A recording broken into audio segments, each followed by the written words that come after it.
আজকে পেঁপের এই তরকারি তৈরি করে দিলে কেউ বুঝতেই পারবে না যে এটা পেঁপের তরকারি, সবাই আঙুল চেটে খাবে।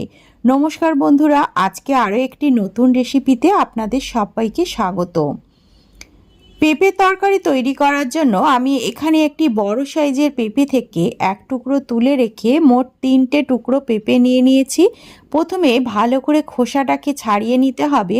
পেঁপের খোসাটা থাকলে পেঁপে কিন্তু তিতো লাগে, তাই পেঁপের খোসাটাকে অবশ্যই ভালো করে ছাড়িয়ে নিতে হবে।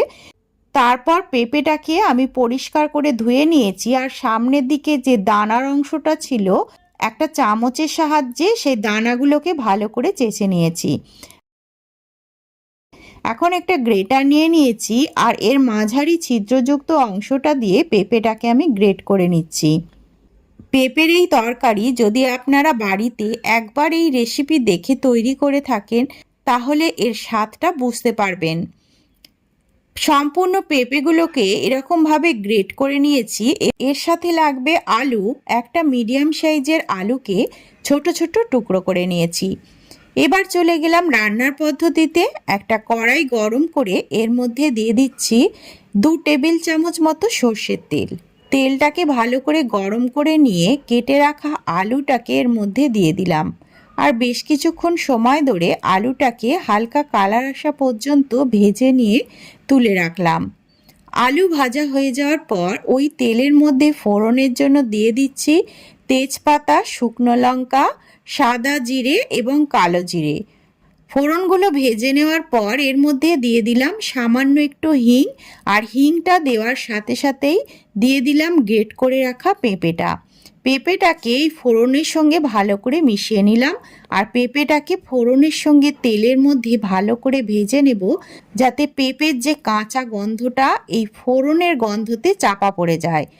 পেঁপেটাকে এইভাবে ভেজে নিলে পেঁপের মধ্যে একটা আলাদা স্বাদ চলে আসবে, তাতে বোঝা যাবে না যে এটা পেঁপের তরকারি।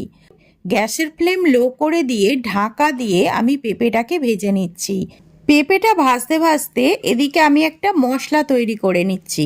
একটা মিক্সিং জারের মধ্যে 1 ইঞ্চি পরিমাণ আদা, হাফ চামচ জিরের গুঁড়ো, হাফ চামচ হলুদ গুঁড়ো, হাফ চামচ লঙ্কার গুঁড়ো, 1/4 চামচ কাশ্মীরি লঙ্কার গুঁড়ো, আর সামান্য পরিমাণ জল দিয়ে ভালো করে একটা পেস্ট তৈরি করে রাখলাম।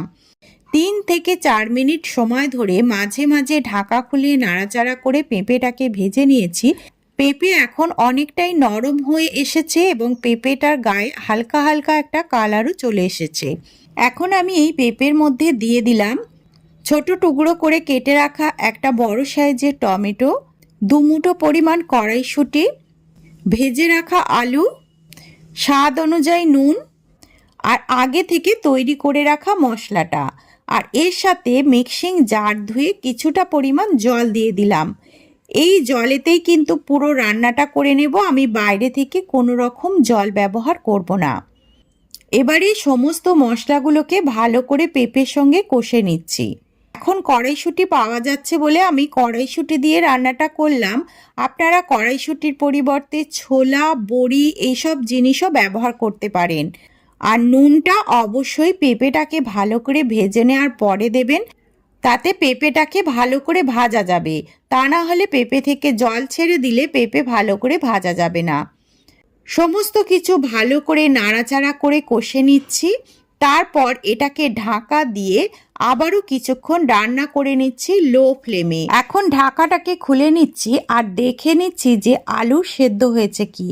আলু ভালোভাবে সেদ্ধ হয়ে গেছে, আর পেঁপেগুলো একদম নরম হয়ে গেছে, সেটা তরকারিটা দেখেই বোঝা যাচ্ছে।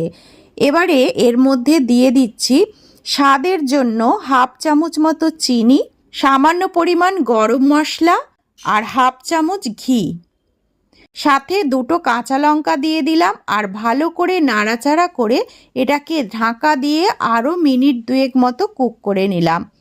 আজকের রেসিপি ভালো লাগলে অনুরোধ রইল চ্যানেলটিকে সাবস্ক্রাইব করে ভিডিওটিতে একটি লাইক করার জন্য। মিনিট 2 পর তৈরি হয়ে গেল একদম নতুন ধরনের একটা পেঁপের রেসিপি, যেটা বিশেষত রুটি পরোটার সঙ্গে খেতে ভীষণই ভালো লাগে। আজ তাহলে এই পর্যন্তই, দেখা হবে পরবর্তী রেসিপিতে। ধন্যবাদ।